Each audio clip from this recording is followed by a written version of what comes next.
I've been talking about touring Ireland ever since we first got a motorhome. It's one of those places I've never had much chance to explore, and I've heard so many wonderful stories from people who've been that it's always been on my bucket list. If we've not met before, hi, I'm Kat. 5 years ago I quit my job as an air traffic controller to get the time and freedom to travel more. I live in my motorhome full time, but I've only recently started having solo adventures. In fact, Ireland will be the second big road trip I'm doing on my own. Well, Mac, my dog, will be with me. But first, I've got to get there. I am supposed to be driving up to Holyhead to get the ferry across to Dublin. And it is thick snow. I woke up this morning and the van is just... Is my dog really going to hump? Look, puppy, we're in a quandary here, pup. Could we have some care and attention? Well, that ruined the tone, didn't it? But I still am in a quandary because I don't want to drive the motorhome. I can't stop looking at him. I'll be back. So back to the quandary now that the dog is occupied elsewhere. Basically, I either drive the motorhome from here in the south coast of England all the way up to Holyhead, which is in North Wales, for those of you who don't know. And although the roads are mostly good and will probably be fairly cleared, the whole bit through Wales goes past Snowdonia. It makes me really anxious because it is thick snow up there and the forecast is that it's going to get worse. So I either do that because that's where my ferry is booked for and I've just checked and I can't transfer it to a different route. And I could push it back a few days, but he's had his tapeworm already, which cost me like 60 quid. And if I push it back more than a day, I'm going to be outside the 5-day window that he has to have the tapeworm before he goes across to Ireland. So that's option one, is just do it, which in my gut I'm saying I'm not entirely happy about. Or option two is I book a whole new ferry route that goes from Fishguard across to Rosslare, because the southern part of Wales has got a much better forecast and the snow is due to clear in the next day or two, and I can get a ferry across there. I can also get a ferry with Stena Line that's got a pet-friendly cabin on. Apparently that's quite a new thing for them, so I am tempted to go and try that out, but that's going to cost me an extra £250. And I can't get the money back from the first ferry. So it's definitely one of these head versus heart things. What's really frustrating about this is I'm a planner. I like to not properly plan my trips, but I like to at least have an idea of where I'm going to go and things I want to see, and sort of a vague structure based around the things and the places that I want to visit. And I haven't had the time because of the NEC show and various other commitments that I had in February.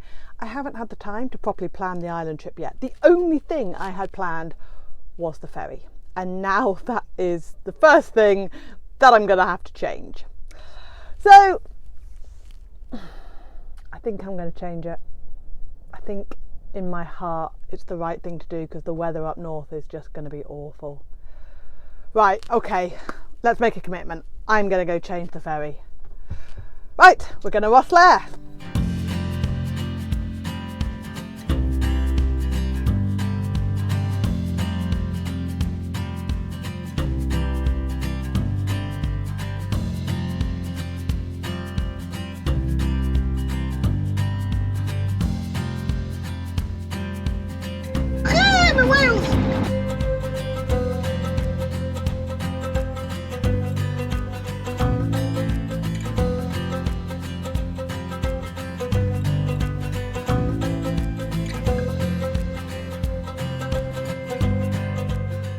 Night one done. Spent the night at the Mumbles. Really great stopover. Look where the sea is. It's very stormy though. Bit windy. £6 for the night, which you cannot complain at. So we've had a good walk, had a bacon sandwich, and we're going to go off to Fishguard and get the ferry. It's going to be a bit stormy, a bit choppy I think, but we're in a pet-friendly cabin, so it will be okay. Are you ready? You going to sit in your seat? No, we're not going to sit in your seat. Come on. We made it to the ferry. It's a bit stormy. It's a lot stormy. This may not be the best crossing we've ever had. After a bit of a bumpy start, it actually flattened out, and we even turned up to Rosslare in thick fog. And then, just like that, I was in Ireland. I decided to spend my first night somewhere near the Hookhead Lighthouse, as I heard the views there were incredible. So that's where I headed first. Oh, now that's pretty spectacular, isn't it?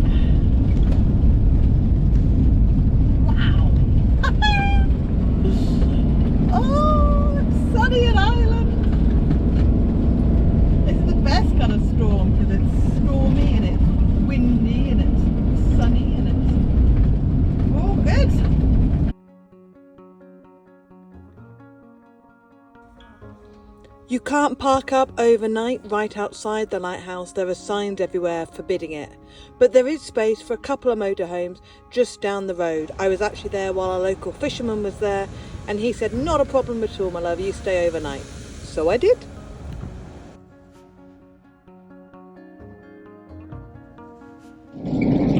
Good morning. So, had a very pleasant night at Hookhead Lighthouse. It got a bit breezy at one point, but other than that, it was pretty good. And now we're off. Well, we're doing a bit of a strange detour today because it's going to get really stormy, really strong winds this evening. So today we're going to go find a beach now for Max to have a play on. I've left Hookhead really quite early because the road down to getting it was quite narrow and I didn't want it to get busy. But there is not a soul of time at now, 8 o'clock in the morning. There's not a soul around. So we're going to go try Duncannon Beach, which I have been told is beautiful, and we're going to go see what that's like.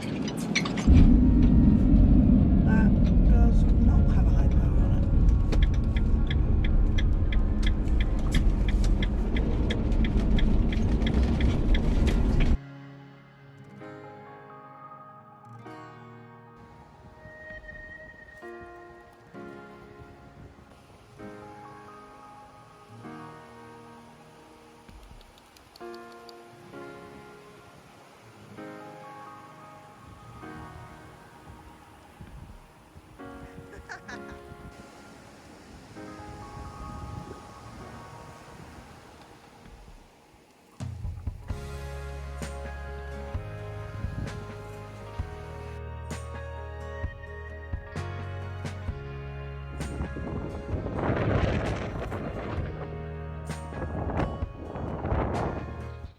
Can you hear that rain? You don't want to go for a walk, do you? Blink if you want to go for a walk. Really? Oh, it's been a wee bit blowy here. So we parked up at Duncannon Beach and I only meant to go there for, I don't know, an hour or two, and I actually found this incredible spot that was just tucked in this little tree bit, and it was actually totally protected from the wind, so I knew that 50-mile-an-hour winds were coming, and I was like, okay, there are no signs here saying that you can't stay, so I stayed. And so I've been here for about a day, and I bet you can't do that, you're attached. You can put my lap while I'm chatting. So we've been here for about a day and a half. And what I did, one of the things I love most about motorhoming, is that I planned to have an exploring day yesterday and then a work day today.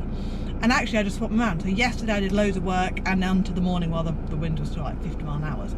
And then we're going to do exploring today, and tomorrow I plan to have a work day. It's going to be lovely and sunny and amazing. So we're going to have an exploring day then. We're going to go up into, well, possibly into the Wicklow Mountains actually. That might be a really good day to drive like the Sally Gap and the Mountain Road and what's it called, the I think it's called the Wicklow Road. You can go do all that. But today we're going to go see Tintern Abbey. Was going to go into Waterford, but it's not the kind of weather to be wandering around, and I've got him, so I think we're going to just stick to natural places for a little while. So yeah, we're going to miss out Waterford on this trip, but I will be back. There's too much to see. I've only got a few weeks and I can't see everything, so I'm having to make some tough decisions on what I want to see and what I don't want to see.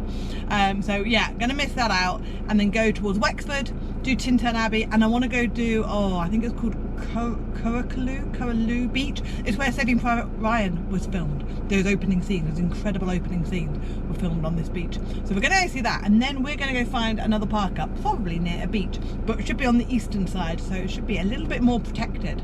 But yeah, it's really nice being able to be flexible. Is one of the things I love about not having any campsites booked, so I can make it all up. So been off grid now since Sunday, Monday, 6 days. 6 days. We're doing all right, aren't we? We're doing all right. Batteries are going well, and we are now going to go driving. So come on then, let's go into the storm. How pretty is this?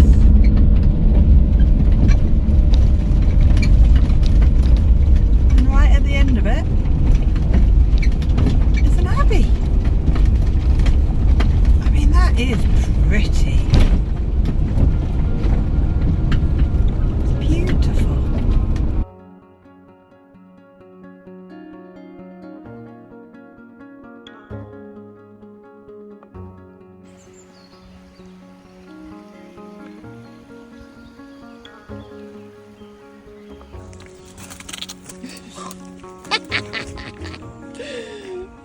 Pup, you make me laugh.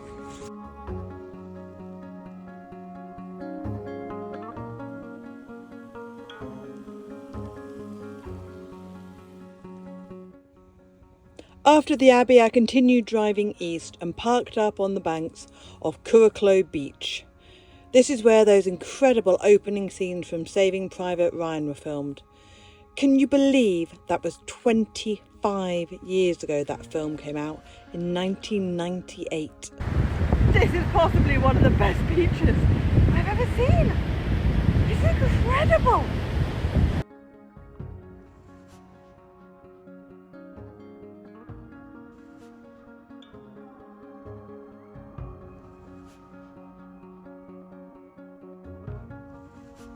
And then on to the final stop of the day, up some very narrow lanes to Clogger Cove.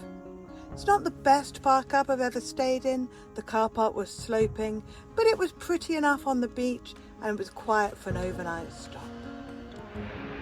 Good morning. I'm up really early because of this.